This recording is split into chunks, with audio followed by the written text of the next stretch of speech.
mind. Things paranormal talks in the dark. Secrets buried leave a burning mark. We interview the dead, we debate the unknown. Chasing shadows where the seeds are sown. Fingers tapping on a Ouija board. Broken silence like a shattered chord. Eerie hums in the dead of. It worked. Yeah. Did it cut off? Did it cut off or not? It says we're live, but guys. Yeah, it is live. It cut off at the same part as always. Good So old 45 technology. seconds. Well, what put the it back in hell? again. I'll Yeah. put it back in again. So, everyone, welcome to another episode. Of Things Paranormal Talks. Yeah. It's almost like we rehearsed it. We didn't. No. Tonight we have someone as a guest. He is a TikTok creator, podcaster as well. And there was something with S.I.P.A. But I forgot. I'm sorry. We have Lee Hatfield. Hi, Mary. Hi, Shane. Thanks for having me. And the S.I.P.A part is the team that I'm with. Scientific That Investigation was of it. Paranormal Activity. You have to explain Yes, that again, probably. I Yeah, can see what kind of podcast this is going to be tonight. like always, not too strict. We laugh a lot and have Yes, we fun do.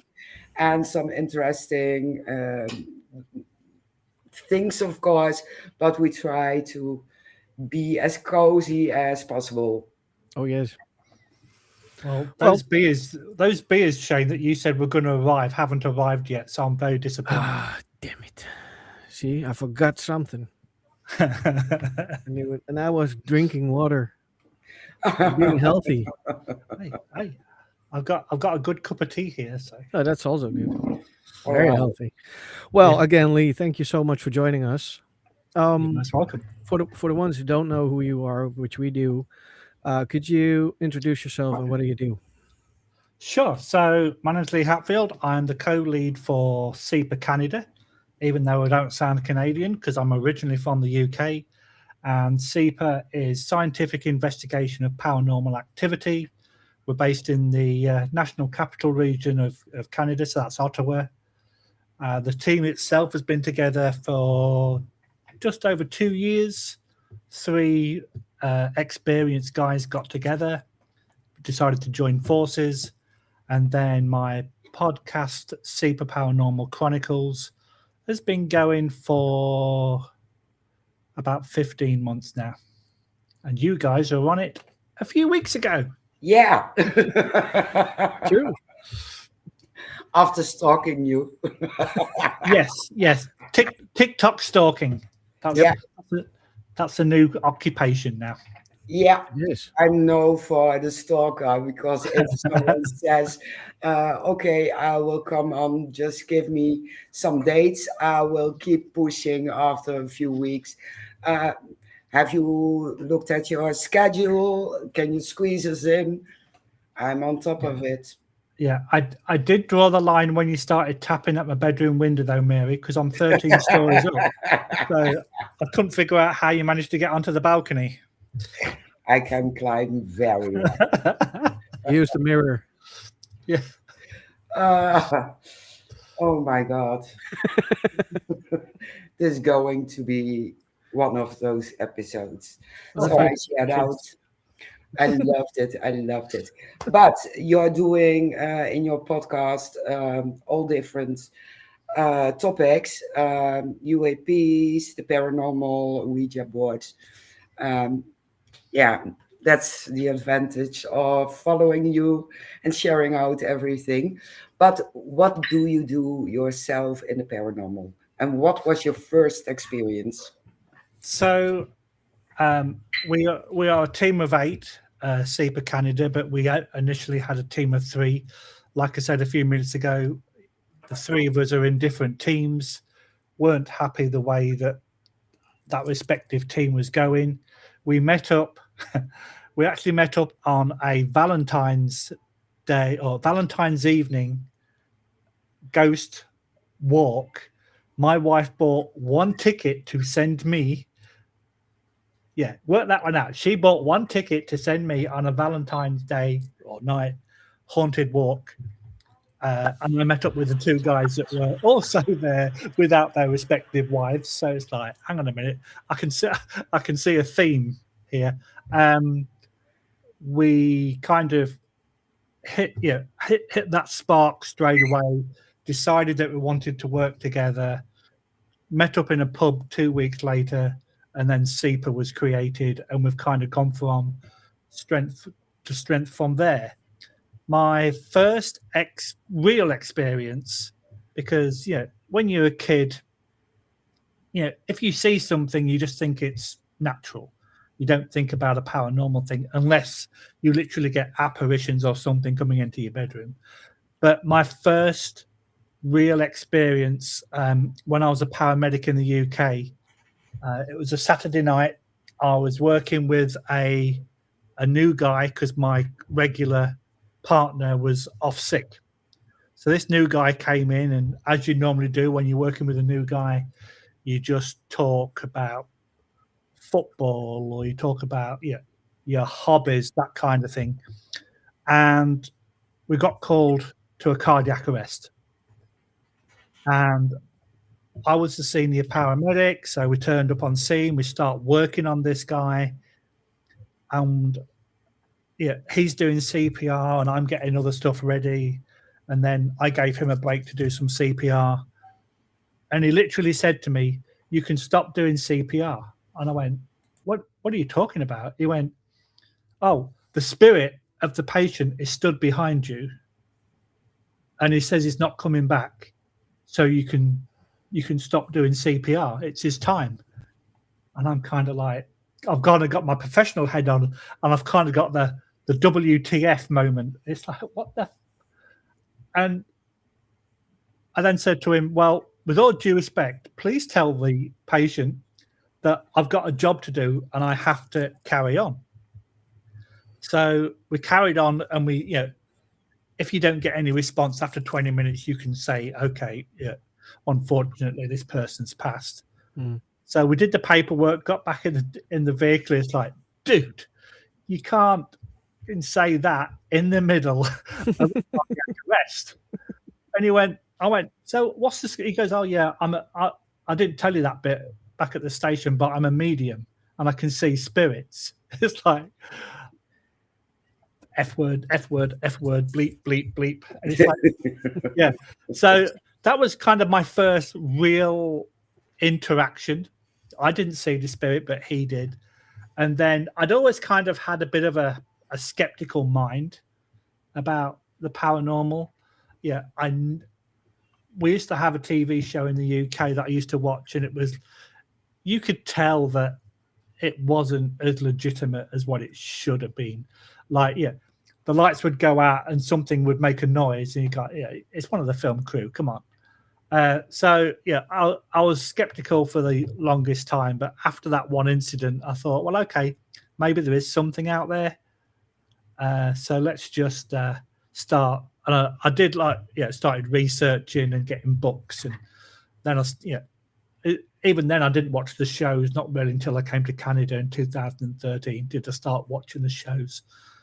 But I took a big interest. But back then there wasn't as many groups. There wasn't any podcasts. There was like one TV show. But now it's completely erupted, and there's almost groups at every corner. Yep. Thousands of podcasts on the subject. Quite a few TV shows, even TV shows that are dedicated to the paranormal. So in the last 20, 25 years, the way that it's turned to be more positive and more open. So that's basically how my paranormal career started. Didn't it scare you that he told you that the patient was standing there like, I'm well, not coming back? Kind of, but you're so focused on doing the job, because you kind of have to, matter of life and death, so to speak, that I kind of just like went, okay, whatever, in my mind. But then I had to carry on and do the job because nobody wants the husband, the father, or whatever to die. So True. I had to kind of focus on what I was doing, and then it's like afterwards, it's like, you come here, you and I need to have a chat. Yeah, I only can imagine. Oh my God. It would scare you. Yeah, It would scare me.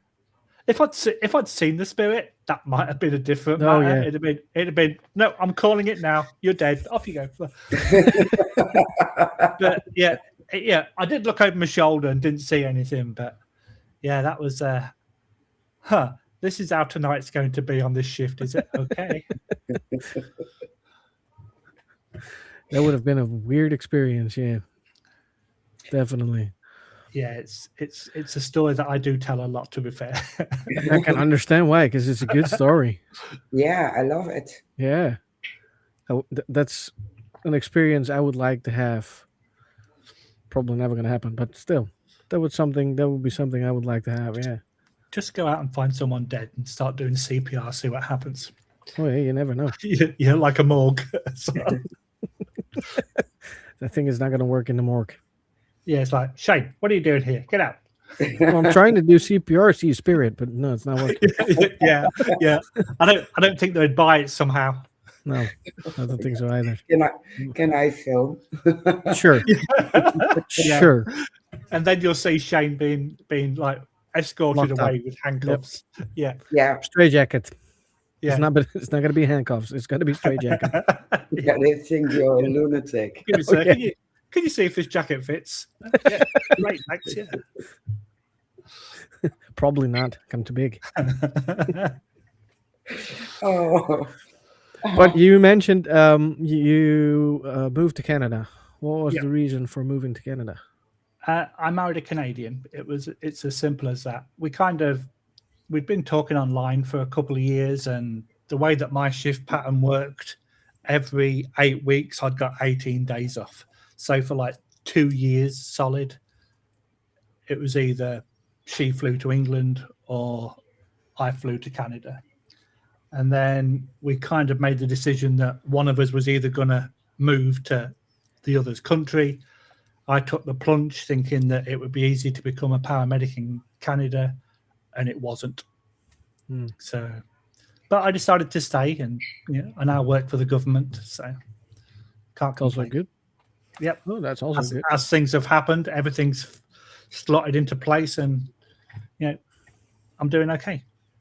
Yeah, that was noticeable. yeah, Definitely. absolutely. Well, it's a real plunge in the deep. It is. You're most welcome. Yeah.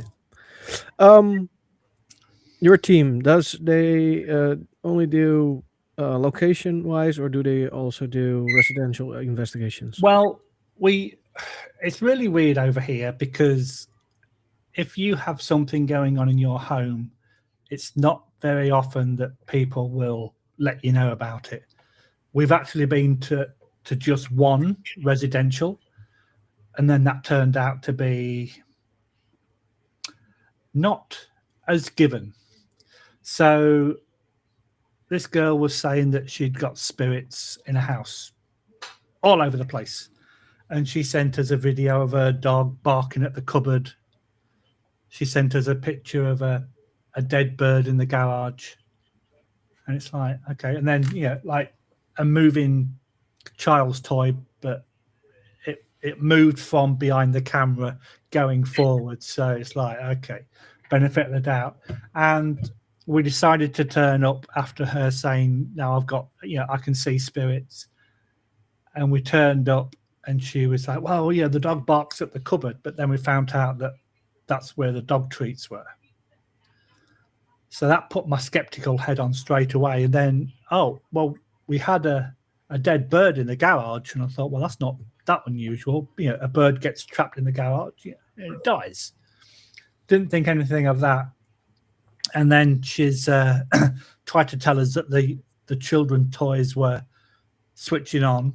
But like I say, the footage that we had, it came like away from where the camera was. So it's like, but the icing on the cake was her boyfriend was sat on a leather sofa, and she picks up a cell phone and goes, look, there's a spirit sat next door to my boyfriend. So I went, what app are you using to see that? She went, oh, Snapchat. So I was like, I'm sorry, are you using what? And I went, you do realize that that's not a paranormal investigation app. That's just an app to put like profiles on your face and stuff like that. She went, no, I've been told it's really good. And then we kind of like, okay, yeah, this is not as given. Yeah, it was more of an attention seeking. But with regard to locations, it's very difficult over here to get into some locations because they're government owned, and it's either yes, there's stories about it, but it'll be really expensive to go and pay and play, so to speak, or they just don't want anything to do with people coming in and doing investigations in case it gives them a bad name. Yeah. So, we do have a selection of local locations that we go to. We are always looking for different locations, but like I say, it's not that easy, to be honest. And then, we only have a couple in the city, but one no longer does investigations. It's now a hostel, and the other location is one of the biggest hotels in the city. So the only way that you can investigate is if you want to pay X amount of dollars to spend the entire night there. Yeah. So, but yeah, the closest one that we go to regularly is like an hour and a half away, and we've got an investigation next weekend, and that's a good 90 minutes to 2 hours away. So, there's not many of them that close, to be honest, which is unfortunate. Yeah. So, yeah, but it's difficult to get a decent location over here. Yeah, that's something that's you mentioned it while we had the interview, and I remember that, and it's still a weird thought that a country that big and popular, because it's very popular if it comes to the paranormal as well, is not allowing paranormal investigators into buildings. It sounds like the Netherlands or England, because England is as hard as the Netherlands, for what I understand. So, well, you guys as well as myself follow a lot of people, both this side of the pond and in Europe, and there does seem to be a lot of locations that people are always posting about, but I don't know on how easy or how difficult they are.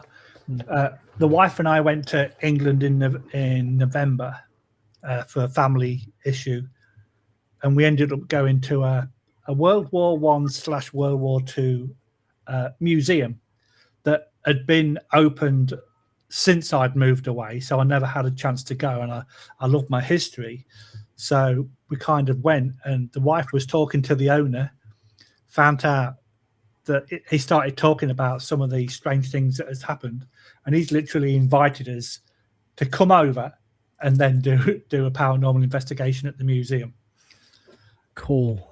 Yeah, but logistics wise, it would be a nightmare. But it'd probably be easier for you guys to go because you're closer than what I am.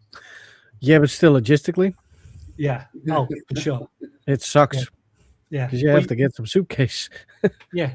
You guys can drive. I can't. Yeah, that is true. In that case, logistically, it's possible. Yeah, but still, we have to explain what we have in the suitcase. Well, I can show them. Yeah. And we've had we've done one investigation in the US, and stopping at the border, it's like, okay, where are you going? We're going to this location. How long are you going for? We're going for 3 days. Why are you going? We're going to see if it's haunted. It's like, I'm sorry, what? Yeah, we're going to see if this place is haunted. And it's like, Have a good day. Get out of here. Get out of here. We headed to Norwich. Yep. Yeah, Because because Mary had to explain what we were going to do. yeah, my suitcase was so heavy, and she said, "Are you here on a holiday?" I said, "No, we are going for paranormal investigations over here." And she said, "What?" I said, "We are going to look for ghosts, and I have equipment in my suitcase. Okay, have fun." Yeah, it's like I don't want to speak to these nutters. Let's go. And it's Yeah. like Just move. we went. Yeah, the wife and I went to a paranormal convention a year last November, and it was in New Jersey. I'm not sure why you wait. Oh, I thought you were waving at me then, Shane. I thought no, we've already introduced. And we went to this paranormal convention in New Jersey, and going through, it's like, what are you doing? I'm going to a paranormal convention. What? What's one of them? So it's like, yeah, it's all about ghost hunting and Ouija boards. And we went, go. And then coming back, the girl on the board says, "Have you got anything to declare?" So I go, "Well, I wanted to bring a Ouija board back, but the wife wouldn't let me." And then the wife leans over and goes, "Yeah, he wanted to bring a haunted doll back, and I won't let him bring one of them over." And she went, "No, neither would I. Have a nice day. See you." I need to remember that we are going to Edinburgh, so Yeah. You never know what you're gonna find. Oh, yeah, that's true. exactly. That's true. That's true. Yeah. You ain't bringing a haunted doll on plane. I'm not bringing a haunted doll on the plane, but who knows? An attachment. The wife's got a couple of porcelain dolls. I think I might stick them on eBay and go "not haunted" and see what happens. Probably get bought. Yeah, Definitely. yeah. I Easy. think so. Yeah, for sure. Yeah, Easy. absolutely. What's your thought about Ouija? I don't know what it is. We do have one as part of the team, but I never ever get involved with it. I don't. Yeah, I watched The Exorcist and those kind of movies when I was a kid, so I don't know if it's that at the back of my mind. But anytime anybody's said, "Oh, do you want to get involved with a Ouija board?" It's like, "Nope, thanks. Nope, off you go." But like, yeah. But I'm also, a different generation than what some people are nowadays. Yeah. Where back in the day, it was, if you do that, it's a portal, you'll get an attachment and all that kind of stuff. But now I edge on the side of caution and go, I'm not playing with that. And my colleague knows, or my colleagues, I should say, they know that I'm never ever going to do it. So they've stopped asking me now. Sort of like, "Lee, can you film this while we do it?" Yeah, I'm good with that. So I'm the one with the camera. Always a good thing. Yeah. Yeah, absolutely, absolutely. I saw you also talk about UFOs and UAPs. Did you have any experience with an UFO? And no, and that's what's really disappointing me. Because like we look, the way that our balcony looks, it goes north and the city is kind of behind us.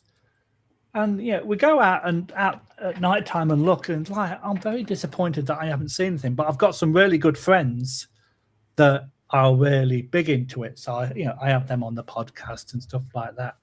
But yeah, it's sort of like, I'm really disappointed that I haven't seen anything. But I'm also ex-military as well, so getting your logical head on. If you see lights coming towards you, the chances are you're just going to go, "That's probably an aircraft." And you know what an aircraft looks like. You've got red one side, green the other side, and white in the middle. And if someone says, "Oh, there's some coloured lights there," and then they disappear, well, I'm just going to go, "Well, that's okay. The aircraft just banked and moved away, so you can't see it anymore." Yeah. So I'm very logical with regard to that. But I've spoken to people that have actually, they say they've been abducted. I cannot say that they're lying or it didn't happen, because it didn't happen to me. Yeah, exactly. I can only listen to their story, and then ask questions accordingly. Yeah. But I've had two guys, and it's sort of like, well, yeah, this happened. But the description that they provide, it's not just I'm going to think up a story and tell people. They go into absolute minute detail, and you go, well, something had to have happened, but what is it? And yeah, and that's the key thing. It's the same with cryptids. Yeah, we live in a city now, but when I was in the UK, I lived in the country. Yeah, and if you hear things that you cannot see, a logical mind will go, it's an animal. And you don't kind of go down there, oh my God, is it Bigfoot? Is it a Sasquatch? That kind of thing. So, yeah, I haven't had one of those experiences either. Yeah, I've got the paranormal experiences, but unfortunately, no to UFOs and no to cryptids. But hopefully that will change soon. You never know. Yeah. You never know.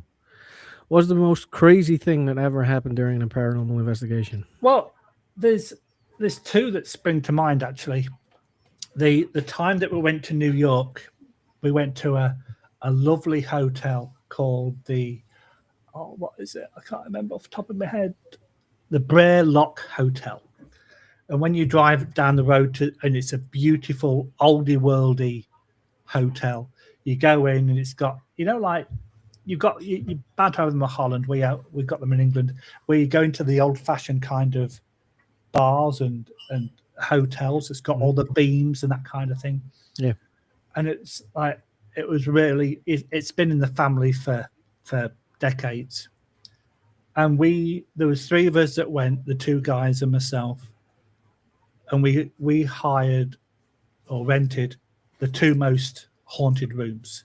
This is where the activity came, in these two rooms mostly. And we're talking to the owners, and she says, even though it's an operational hotel, the bar closes at midnight. You've got the full run of the entire building. So I thought, oh, that's great. So we're setting up the cameras, and in the room that I was in, because each room's got the old-fashioned four-poster bed. Opposite the four-poster bed was a cabinet. On top of that was the TV. And we're setting up a camera. There's all three of us are in one room. Nobody's near the cabinet, and the cabinet door just creaks open. So initially we thought, okay, wooden cabinet, the latch has come undone. But we then tried for the next half an hour to debunk it. We was putting the latch as close to it being off as possible. We were banging on the floor. We were banging the sides of and no matter what we did, we could not get it to dislodge and to open. So it's like, that's a little bit weird. Mm-hmm. And then the first night when we were down in the bar, we saw shadows and we heard things in a part of the hotel that's not being used. They've got two kitchens, and this one kitchen is only used for special functions. Nobody been down there, and there were strange noises that were like someone was moving around, but it was like a galley kitchen, and you could hear things that were happening. One of my colleagues said that he saw a shadow move, but when you go and investigate, there's nothing there and nothing's making a noise. And then we were doing some like kind of experiments just to kind of test things and put to see if we get any responses. And what we have, and it's a really cool. So if you got a spirit box and you can do an Estes method, you put the blindfold on and you get your head, and then words, you hear words and you shout the words out. What we have as well is like a virtual reality goggles, and you can buy an app that you can put onto a cell phone that's not connected to internet or anything.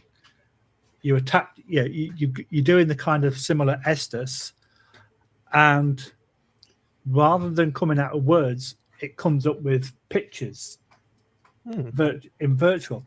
And that was quite cool. And one of our guys was doing that. And because we wanted to concentrate on one room, and this is going to sound really weird, me and the other guy were in the bathroom because that's where we had the monitor, the TV monitor. And while he was doing his experiment, we saw this. I'm not a fan of orbs because most orbs can be explained, but we had this spiraling orb, really big one, come down past the camera. So there's air conditioning in the building, so no windows are open. So we didn't see any bugs, and we didn't see any bugs inside for the entire weekend. It was too big for it to be a particle of dust. We thought it might be like a flake of paint come off the ceiling, but if there would have been evidence on the floor. We couldn't find any evidence. So we absolutely had no idea what that was.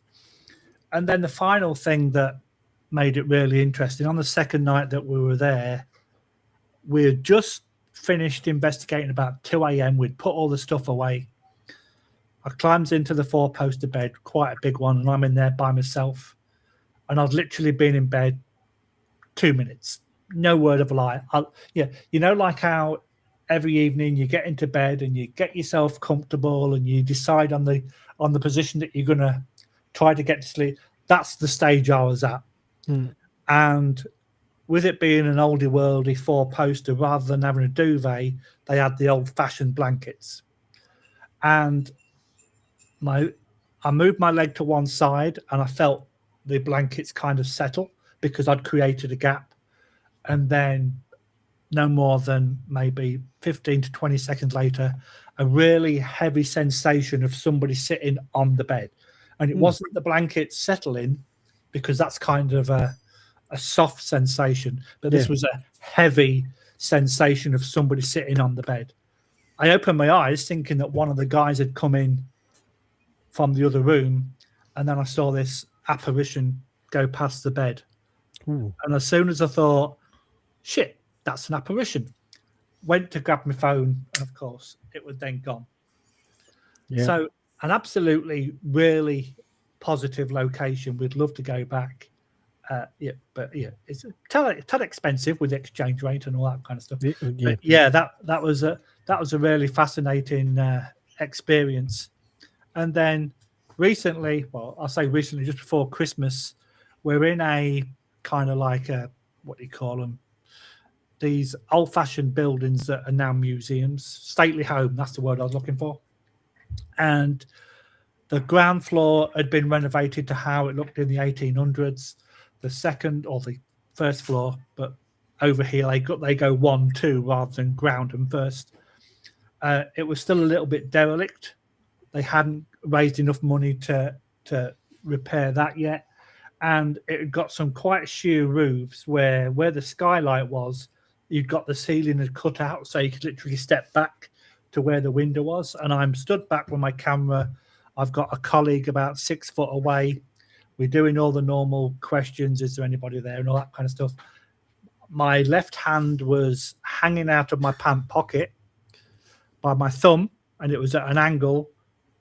And I felt like something wrapped its hand or something around my fingers that was outside of my pocket. Being rational, I thought, okay, it was a cobweb. But then I quickly realized, hang on a minute, if my arm's sticking out and I'm in this alcove, my shoulder or my arm is going to take out a cobweb. And there was nothing low enough for it to be a cobweb lower down. So what was it? And we actually got cameras all over the place. And the guy that was monitoring the base station, he went, I saw you looking, but what I said, it felt like something helped. And it just felt like, like how a little kid will grab your hands. But they won't grab your full hand, they'll grab a few fingers. That's exactly what it felt like. Can I explain it? Nope. But that's cool.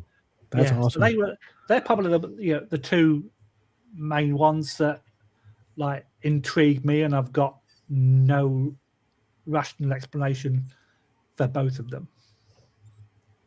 That's very cool. Yeah. Did you get any EVPs where you can hear children Not talking or child not at those voice? locations. We did get a couple of like noises that we couldn't explain, but at both locations, funnily enough, EVPs were very quiet. It was more of a physical thing that was happening. Yeah, there was later on at the one that we went to before Christmas. One of the other guys, he felt like he got touched on the back of the head, like a hand was placed on the back of his head. So I think that was more of a physical location. Yeah, and so was the New York one. But yeah, we didn't really have any positive, good EVPs at then locations. But the first time we went out to a location as the three of us, we went to a jail in a place called Cornwall, which is about an hour and 15, hour and a half away. And you've got a main corridor. It splits off to the left where it goes down to other areas, splits off to the right where solitary confinement is. And then if you go straight down and turn left, there's an area called the Hell's Angel wing, where obviously it was segmented at the time for Hell's Angels. And Logan went off to the left, Volta went off to the right, and I carried straight down into the Hell's Angel. And I've got my camera, I've got my body cam, and that kind of stuff. And Shane's decided to leave us. No, he has to stretch. Oh, there he is. his There he is. legs. Oh, okay. You were picking your nose, Shane, weren't you? Yeah. And Sorry. yeah. And I'm asking, if there's anybody there, please make a sign, make a sound. And if you could, I would very much appreciate that. And as soon as I finished saying appreciate that, I kind of heard a on the recording. Didn't hear it in real time, but this was in review afterwards. Wow. Yeah. And I thought that was a double breath. And I played it again. Sure enough, the double breath was there. Played it again, and it was still there. So I sent it to the two guys and went, I've just picked up this. And they went, well, it was your breathing. It's like, dude, I've been a paramedic for 13 years. I know how people breathe. And it's not me breathing like that. And the other two were like 30, 40 feet away minimum. So it couldn't have been them. And I was the only person in that proximity. I sent it to a friend of mine who literally broke the EVP down into voice waves. And he went, this is me coughing, as in him. And there was a voice wave. This is your voice wave. And this was the double breath. And all three of them were completely different. Yeah. And then we went back there about 3 months later, and the two guys were with me in the same room. One of them was sat against the back of the room, and the room's probably 20, 30 foot deep. It's got like 5 or 6 cells on the left-hand side. He was sat right at the very back. Volta was sat halfway between us, and I was walking around because I don't like to sit. I like to move around. Probably that's my fight or flight kind of thing. So I'm going to keep on my feet just in case. And I go, I've got my camera, I've got my body cam on, and I've got an audio in my hand. And I walk out into the corridor. You can hear Volta talking. And again, this didn't happen in real time. I heard it on review. And I go out into the corridor. I put my camera down the corridor. There's nobody there. And as I turn around to come back in again, on all 3 devices, because I checked, as soon as I heard it on one, I checked the other 2. I got like a wah! And it's like, that's weird. Again, played it back and it was there. I checked on, because I was doing the body cam first and I heard it on the body cam. Checked my camera and I heard it on my camera. Checked my audio. I heard it on my audio. Sent it to the 2 guys. Neither of them heard anything. Volta was still talking, so it definitely wasn't him. And then Logan was too far away for it to be him. Again, I sent it to my buddy. He broke it down. He went, no, that's not you. And I don't know what it is. I then sent the video to another friend of mine who they have a company on the East Coast over here and do paranormal lessons and stuff, courses and stuff. And he has an audio and video specialist. So he then sent it to him because he can then tell if the video had been tampered with, if the audio was added. And he come back and went, no, this is genuine. It's not been tampered with. Yeah. Do I know what it is? Got no idea. So they're my two favorite like EVPs that I like talking about. Those are amazing. Yeah, they are. Yeah. The fact that they're both at the same location as well, within like 3 months of each other. Yeah. Because that's even more amazing because it's the same location and not that far off of each other. But you were talking about a fight or flight because you were standing on your feet. Have you ever had a moment where you had to go run from a building? Funnily enough, not as an investigator, because I'm one of these people that's got a logical mind. So if I hear something or I see something, unless it's coming at me at a rapid rate of knots, then I'm just going to try to find out what it is. Yeah. And I was talking to a medium last night, and the only time that I've ever had a fight or flight, I was 5 or 6 years old. I'd been to the corner store, and some old guy had fallen off his push bike. And I remember having that fight or flight response. But if an investigation, you see a lot of these examples on TV, and they run out the building. It's like, no. I may be absolutely crapping my pants, but I would still go further in just to try to document the evidence. Yeah, Because at exactly. the Or end of the find out day- what it is. Exactly. We're all here for the same reason. Yeah. And people say that a lot of our evidence is fake. So if you could do something or get some evidence that's absolutely 100% genuine, that's a big tick in everyone's box. There is something out there that we can't explain. And but we still don't know what it is. So I would absolutely be peeing my pants, but I would definitely, I wouldn't leg it out the building.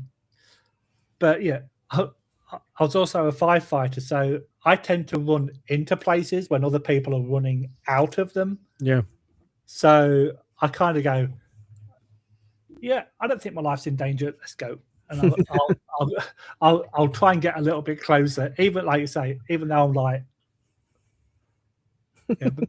making sure it's safe. Yeah, but that's safety first. That's normal. That's a normal reaction.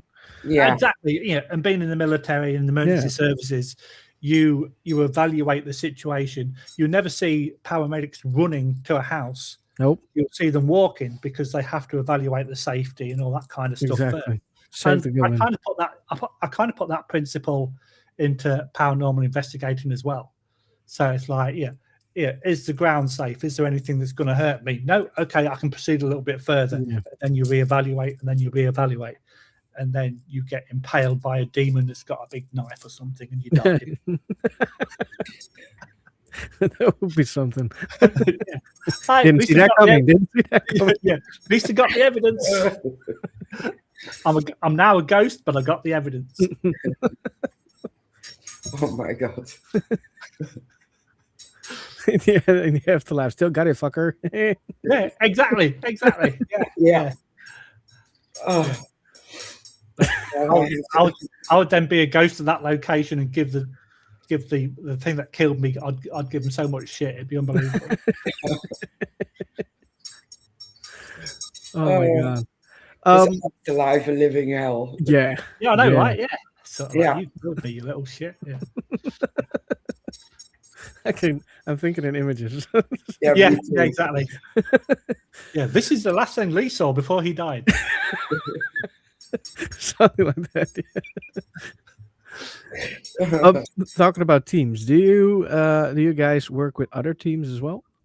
We do. There's a few local ones that we work with, and if we have a big location that turns out to be quite expensive, we will kind of collaborate together and split the cost. And then if the place is big enough, then even though you're investigating together, you've got twice the amount of equipment.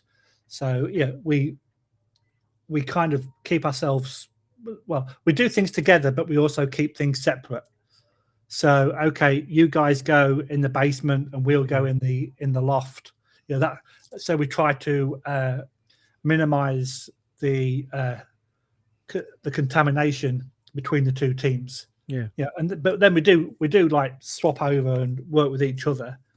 But we like say even, and this prison is a perfect example because it's got 3 different levels and they're all concrete floors. So you can hear somebody way in the distance, but it's not affecting you doing your investigation because it's only a slight murmur that you can hear. Yeah. And we've done that a few times at that particular location. So there's at least 2 or 3 that we've worked with regularly. So we know how they work and they know how we work. Yeah, that's a good combination. So, yeah, exactly. Yeah, perfect. Yeah, I don't hear that a lot often anymore. With all the paranormal teams and bitching around. Oh yeah. Well, what is it they call it? Power drama or something? Yep. Yeah, but yeah, we kind of minimize as much of that as possible. Because at the end of the day, everyone's got the same objective. So if we can get that objective done together, then it's win-win for both of us. Exactly. But and everybody knows that there are those teams out there that don't have any respect and that kind of stuff. So they will probably piss off a location. Then that location will go, okay, from now on in, we're not having any more guys because that last team really let us down. And that's sad for the rest of us that have got the genuine reasons for doing it. Yep. That happens so many times. Yeah, it does. And it's so sad. Because like you said, we all have the same purpose in the end.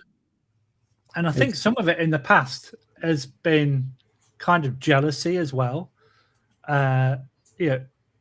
If they have a spot of locations that they use and they let you go to one and you get like classic experience and you get some really good evidence, they could then be jealous because they go there regularly and they didn't get anything, but you guys did. Yeah, exactly. So we're not playing with those guys anymore because they got more evidence than what we did. Yeah, and they will drag you to the mud. Yeah, exactly. By calling it faked and that kind of stuff. Yeah, and everybody's seen it happen. It's just like life's too short. We're all playing in the same sandpit. Let's just crack on and do it. Yeah, exactly. And we're not ghost adventures. We're not paratainment. We are really interested in finding out what the paranormal is. That's it. Definitely. Afterlife. Yeah. And we don't get possessed by demons every week either. Doesn't happen. No, it does not. Noreen says, I think the drama comes from the ones that are more entertainment based rather than true investigators. Yeah, I agree with you, Noreen. 100% Noreen. Yeah. Definitely. Totally agree with that. Yeah. Couldn't agree more. Absolutely. If you follow them on certain places, for me, it's kind of real life soap. Sometimes I read it, but I don't react and stay out of it. But I have certain people that I absolutely trust. Like I've got a couple of medium friends that I trust 100%. I've got one guy that I've interviewed a few times, and we've actually created a good friendship. And he's actually, like I say, a really renowned exorcist, and some of the stories that he comes out with, sort of like, I have no reason to believe that this doesn't happen. And he was telling me one story about a girlfriend at the time put on this pendant that she found at I can't remember what the location was, but it was a weird location. And as soon as she put it on, she flipped back into the crab position and then started to walk up the wall backwards. And when you're coming out with stuff like that, you go, okay, a lot of people are going to say that didn't happen, but the way that he describes it, damn well that he was there when it happened. Yeah, exactly. And he's not the kind of guy that's going to bullshit you just for for said reasons. Yeah. So it's like, and I kind of trust him really well as well. But then you get somebody sort of like, oh yeah, I can feel a demon. It's sort of like, you probably got wind or something. Just stop eating those beans. Yeah, exactly. Yeah. Stop watching Zach Bagans. Yeah. So, That as well. Yep. Yeah, because everyone is duplicating him and having demons on every location. And the same thing with three scratches, the mocking of the Holy Trinity. Well, if there's someone who's trying to get your arm, it are those three fingers who touch you. So yes, you get three scratches. Are they demons? No. Yeah, and I've got a really cool theory about that. I'm not quite sure if we mentioned it when you guys came onto my podcast, but if you've passed and you become a spirit, and then you go to a location where you know somebody, the first thing you're going to do is to call out that person's name. So, Shane, can you hear me? Shane's got all his equipment, looking around, can't hear you. He's still in the land of the living, but this individual's passed. The next normal human thing to do is to shout. So if you shout, that's where you might get an EVP, for example. If Shane still doesn't hear you, the next natural thing is for you to reach out and to tap him on the shoulder or tap him on the arm to try to get his attention. And my idea, my theory, is that could be the transference of energy from spirits, if of course they exist, that's causing the scratches. So just because somebody gets scratches, it doesn't necessarily mean it's of a negative nature. It could just be a way that a spirit is trying to communicate by reaching out and touching somebody. Yeah, I could agree with that. Yeah, me too. Sorry, I was busy kicking people out. Oh. I'm still here, Shane. Didn't work. No, I'm not kicking you out. Ever. Thanks. I have too much fun, so that's not going to happen. No. I thought it had something to do with some comments. Twitch. Yeah. Yeah, again, Twitch. It's always on Twitch. Twitch are Yeah. assholes. Don't know what Exactly. that is. It's all AI and Tucker. All your fans and stalkers, Shane. That's what it is, mate. Yeah, probably. Yeah, well, all my fans are AI nowadays. I don't know what it is. Go away. Well, let's talk about your podcast. Okay. How did you end up starting the podcast? Well, when I do things in life in general, I'm a little bit of a perfectionist. I like to make sure that things are done correctly the first time. And went onto a podcast. I shan't mention which one it was. I don't think it was even a podcast. I think it just might have been a live feed. And it sucked so much. It's kind of like we're all talking in what we thought was the green room. And then the guy that's running it goes, oh, by the way, we're all live now. And it's like, it was so mismanaged. And I thought to myself, I would love to talk to people about this subject, but I want to do it properly. So back in 2024, just after Halloween, I started putting this plan together, and I was looking at how to start a podcast. what equipment you need, and all the planning and all that kind of stuff. So I spoke to the team at the time, and I said, right, I want to do a podcast, and they literally went, all yours, off you go. So I thought, okay, yeah, I'm good at talking, as people say I talk a lot. I don't know where they get that from, and I just thought, okay, so I need a name. So I put it into our group chat, and then we created what is now S.I.P.A Paranormal Chronicles.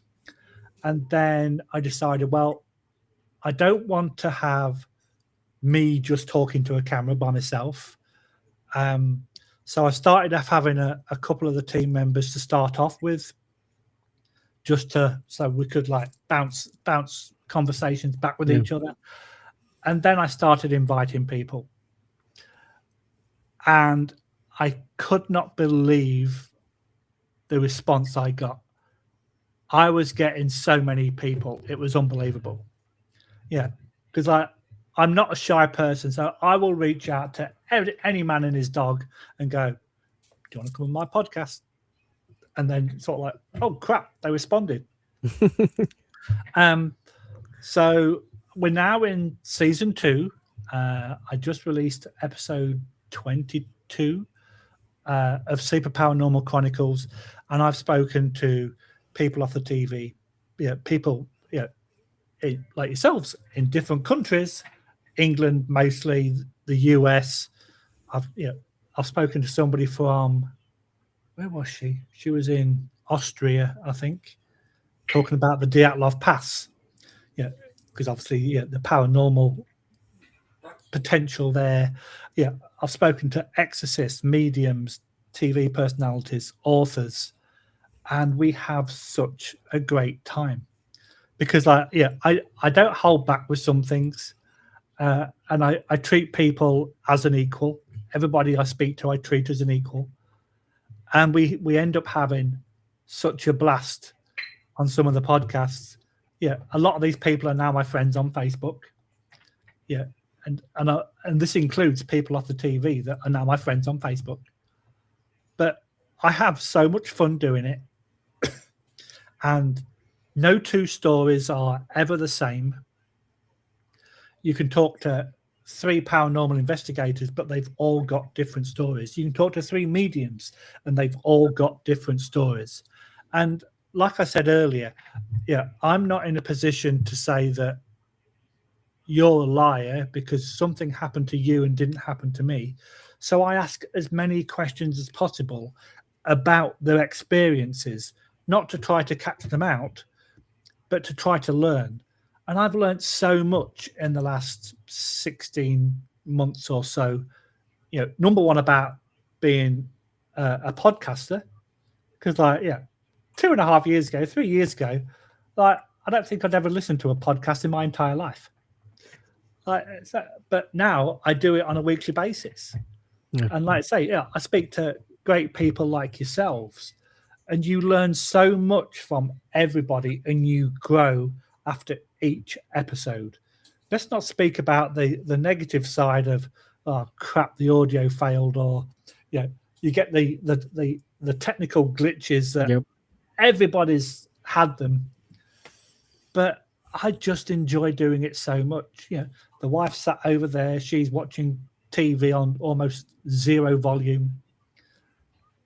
I say to her, well, I don't mind going to the spare bedroom to set the studio up, but then she can't hear what I'm saying and she would miss out on some of the conversations. And we could be sat watching TV at night time on the sofa, and sort of like my phone will ping. She sent me a message like 2 seats away going, you should get this guy on. You should get this guy on. Oh, yeah, I have the same. So she kind of gets involved as well. And, we always kind of go for McDonald's on a Friday night. So the drive down there, we'll put the latest podcast on. We'll have a listen to it. And when we come back, we put it on the big screen and finish off watching it. Thanks, Noreen. But I do recall I did listen to a podcast like a few years ago, and I can't remember the guy's name, but his dad was such an oldie worldy character that he decided to write a porn story, and the podcast was my dad written a porno, and it was so funny because he did not know how to interpret particular words, and it was really, really funny. But that was the only time, like I say, that was just a one-off. My sister now listens to me weekly when she goes out and walks the dog. My nephew has got a podcast, and he's doing really well. He does it on the English TV show EastEnders, and he's been doing it for a few years. But yeah, I didn't really get any help from him. I do have one guy that's got a couple of podcasts himself, Joe, who made sure that I got the right equipment and all that kind of stuff. But yeah, I thoroughly enjoy doing it, and you just never know from one week to the next. You know roughly what the stories are going to be about. Yeah. But once you go off on that tangent, you could be talking about anything. Yeah, exactly. And that's the fun part of it. Yeah. Yeah. And I know that we mentioned earlier before we came on air about some of the people that respond and others that don't. And it takes 2 minutes to say, unfortunately, I'm busy. But then we mentioned about one person that I'm getting in a week or so that I reached out to, and he went, yeah, I'd love to. When can I do it? You just never know who's going to say no. The people that you think are going to say yes can say no, and the people that you just go out on a limb to speak to, and you think I'm never going to hear back, and ping, holy crap! Yeah, exactly. Yeah. And that's the fun part of it. And none of us would do this if we didn't enjoy, number one, doing it, and number two, talking to people. Exactly. And that's the key thing.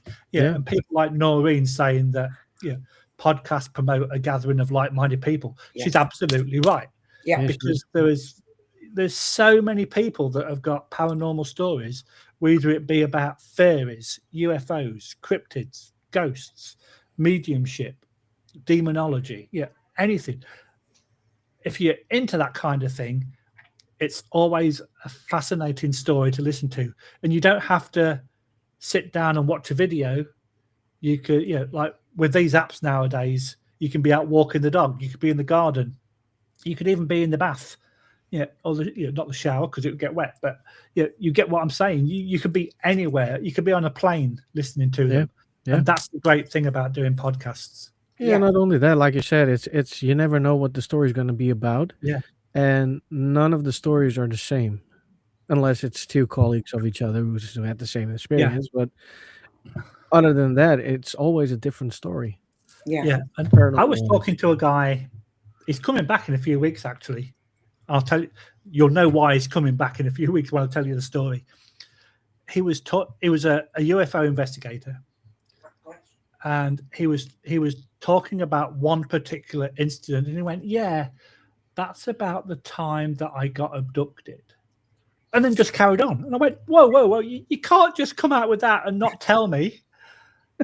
And then it was like, "Can you come back on and then we'll talk about that?" So he's coming back in a few weeks to talk about his abduction. But it's like you can't just like drop that little nut into the conversation and sort of like, "Oh yeah, that's when I got abducted."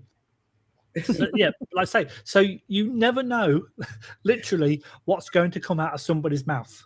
Yeah. You just don't. And like the amount of times that I've been sat here doing this, somebody says something and I just go, what? You can't believe what I was talking to one girl about fairies, and she was writing an article on fairies for a magazine. She wasn't comfortable with the end result. She went to whatever meeting she went to, and there were some mediums, and when she came out, she felt something slap into her back, and then she vomited soil. And she would have never have told people about it if there weren't two witnesses. And she reckons that was the fairy realm telling her to change the end of that particular article. So she did Yep. change it and nothing else happened. But it's like, yeah, when you're just talking a normal story and I came out of the hall and this happened, you just go, what? That's not, and it just completely like throws you. You just go, yeah, please excuse the pause because I'm just like, I have no idea what to say next. Yeah. Yeah, that's a normal thing if that happens. Yeah, absolutely. And We had that's- it as well. Yeah, Oh, yeah. that's what makes it fun. Yeah, is. it does, because then you have to think quick. Yeah, you It's do. like, Yeah, oh shit. yeah. Yeah. I've done that, and I went, I've got nothing to say now. And then you got, like you say, you've got to think really quick. For our listeners, it's great. It's a great tool to see you aren't going mad. Well, Noreen, no. Yeah, you can't go mad if you're already there, Noreen. Come Exactly. on, let's be honest. That's exactly what I wanted to say. You're too late. It's not going to happen anymore. Yeah, yeah. You can't get madder. I don't think. Exactly. It's never going to happen. But you're right, Noreen. It makes more sense if you hear stories from other people's. Yeah. Yeah, it does. And we find we get invited to a Comic-Con because me and the wife are involved with the Comic-Con doing other stuff, and the amount of people that come up to the guys doing the booth, you'll get two people that go, I want to tell you about this, because they've got somebody that they know that's not going to mock them, they're not going to tease them, and they generally want to hear the story. Although you get somebody, and I've had it a few times, yeah, I don't believe in that crap, and then they'll go, but there was this one time, and then they'll go into a story, and I'm like, I thought you didn't believe in it. Well, I don't, but I can't explain this. I said, well, you probably know what that was then. No, it wasn't. It was You always have those. Yeah. exactly. It's like people who tell you it's a load of crap to go sit in an abandoned building talking to nothing, and then you like, well, if you think that's stupid or anything, why don't you join along? No. Yeah, part of them are scared, I think. Exactly, because you can't see it. Yeah, And you know it's there. yeah, exactly. And Noreen says, too late for me. Yeah. We're in the same Told you. club, Noreen. We're all mad hatters here. Yeah. 100%. So we promised to keep it a bit shorter. Yep. And we are at the end. We are. Oh no, Yeah. I'll get my tissues out. You Bit brought it emotional. up yourself. I did. Yeah, you're right. Hey, I'm going out for a steak dinner. Come on. And that's good. Now I Yeah, have to get my that's better tissues. than a Now I'm podcast. starting to get jealous. Yeah. It is. I'll take a picture and send it to you, Shane. Yeah, sure. Kelly, remind me to take a picture of the dinner tonight for Shane. She's like, okay. Please do, because then I'm gonna probably go to bed hungry. Well, if people That's my want wife's to image. follow you, where can they find you? Okay, so we're on Facebook, we're on Instagram, we're on TikTok, we're on YouTube, but the site that puts everything. Oh, look, there's Audrey. Audrey's a friend of mine from the UK. Hi, Aud. She's learning to become a witch, by the way. Ah, Which is cool. tough. Yeah. But we do have a website where everything is all joined together, and that's S.I.P.A, so SIPACA.com, and you can find like all the links to TikTok and all the podcast episodes and all that kind of malarkey, and it's all in one area. So yep, that's where you can find me, and you can see my wonderful face, Cool. or you can blot it out, whichever you prefer. Don't test people. They will. Yeah, that was not a challenge, Audrey. The fact that you have to tell her. Yeah, exactly. But she's a relative non-believer, but now she's learning to be a witch. So Yeah. Yeah. Makes sense. Non-believing she's is not there anymore. exactly, I can guarantee she's going to message me in a minute to go. So, Well, um, great face for radio. This is the kind of crap I get from her. You asked for it. Yeah. I did. I invited her to do it. That was yeah. It was made for it. Yep, Yep. Thank you. definitely. Thank you. Well, I have a head for a radio as well, so that's good. I don't care. That's why I sit like this. Nobody sees me. So I do this. That explains a lot. That explains so much. Yeah, it does. It does. Joking. It's supposed to be like that. It's supposed to be like that. Well, Lee, thank you so much for joining us. You're It- most we welcome. had- Thank you we for had a having me. blast. Yeah. Yeah. Yeah. Well, you have to come back again, of course. Definitely. And we won't invite Audrey next time. She's mean to me. Well, maybe. You never know. But That's always yeah, good. I'd love to come back anytime you want me. You're please, always welcome. Perfect. Send me a Always message and welcome. I'll jump on. Sure. That will make that happen. For now, we are going to put everybody in the background and we end with a little bit of music, like always. And I have no idea what we have next week. So, So we have on Saturday Tony Rosito. oh, yeah, we have Tony. Yeah. So, Saturday, we're back online again. And until then, we will see you next time. Bye bye. Bye, all. everybody. I clicked it again. Sorry. Can't get the staff.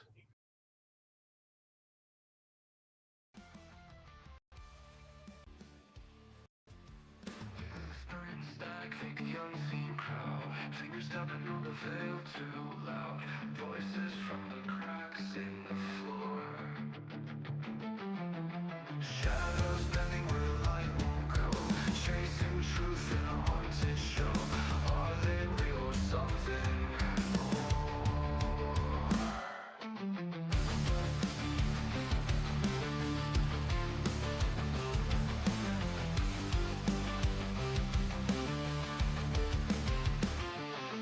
Psychic dreams or skeptics grin.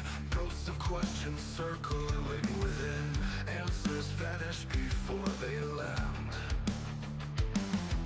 Investigators with their tools in hand, talking to the dark like it understands. Spirits rising from the sand. Things paranormal talks behind